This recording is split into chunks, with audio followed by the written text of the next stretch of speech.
ধারার মধ্যে এই বিধানটা বলে দিছে যে কাকে কাকে চার্জের মধ্যে নেওয়া যাবে। প্রথম হচ্ছে একই কাজের সাথে যারা যারা জড়িত ছিল তাদের। 2,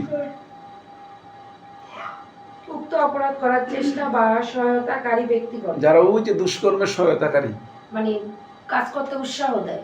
হ্যাঁ, উৎসাহ দিছে, প্ররোচনা করছে বা পরোক্ষভাবে সহায়তা করছে।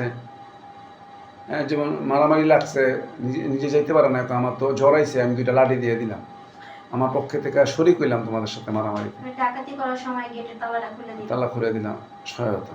3 নম্বর পয়েন্ট, 12 মাসের মধ্যে 234 ধারা অনুযায়ী অভিযুক্ত ব্যক্তিগণ, ওই যে 12 মাস, বছরে 3টা অপরাধ তারা।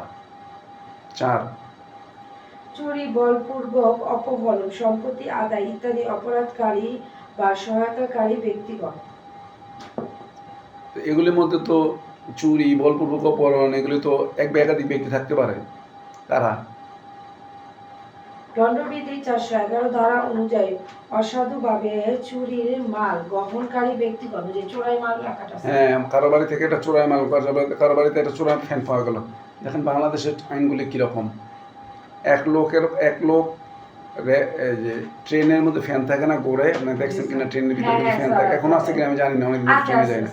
এই গরুর না ফ্যানটা ঘোরে, সার্কেলিং ফ্যানটা, যেটা এটা মনে করেন খুলে নিয়ে বাইরে মনে করেন যে 1000 টাকা বিক্রি করছে, একজনে কিনছে, সেইটা বুঝে লইব না, এটা সরকারি ফ্যান, গায়ে খোদা আছে, বিআর লেখা আছে, বিআর দিয়ে, মানে বাংলাদেশ রেলওয়ে। ওটা একটু বলছে কিনা জানি না, এ তো নিয়ে গেছে, পুলিশ তো ধরছে। সরকারি মাল তোমার কাছে পাওয়া গেছে, এইবার এটা তো সহজে আদালত জামিন দেয় না সহজে। এখন সে তার কাছ থেকে চোরাই মাল পাওয়া গেছে, মানে সে কি করছে জানি না, তোমার কাছে চোরাই মাল পাওয়া গেছে, তুমি চোরাই মাল রাখার তো অপরাধী, তাও আবার সরকারি মাল, গভর্নমেন্টের প্রোডাক্ট।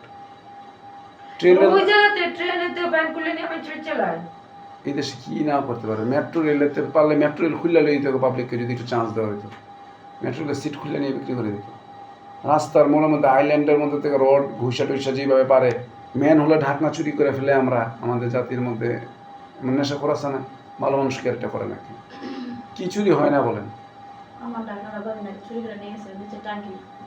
হ্যাঁ, ঢুকের সময় ডাকনা নাই করেছে, আমাদের এরকম ডাকনা নিয়ে গেছে, পরে সিলগালা করে দিছি, দরকার হইলে সিমেন্ট ভাঙিয়ে এরপর ডাকনা খুললা কাজ করাই, কোনো জ্যাম ট্যাম হয়ে গেল।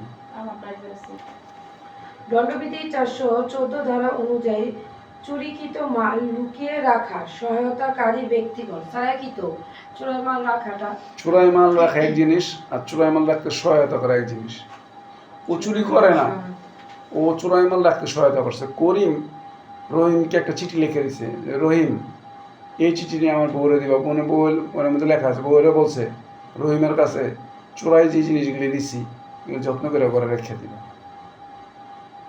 এই চিঠি আবার উদ্ধার হয়েছে, স্ত্রীর সহায়তা করলো না, বা যারাই দিছে সে সহায়তা করলো, মানে আমার স্ত্রী দেয় নাই, আরেকজনের কাছে পাঠাইছে।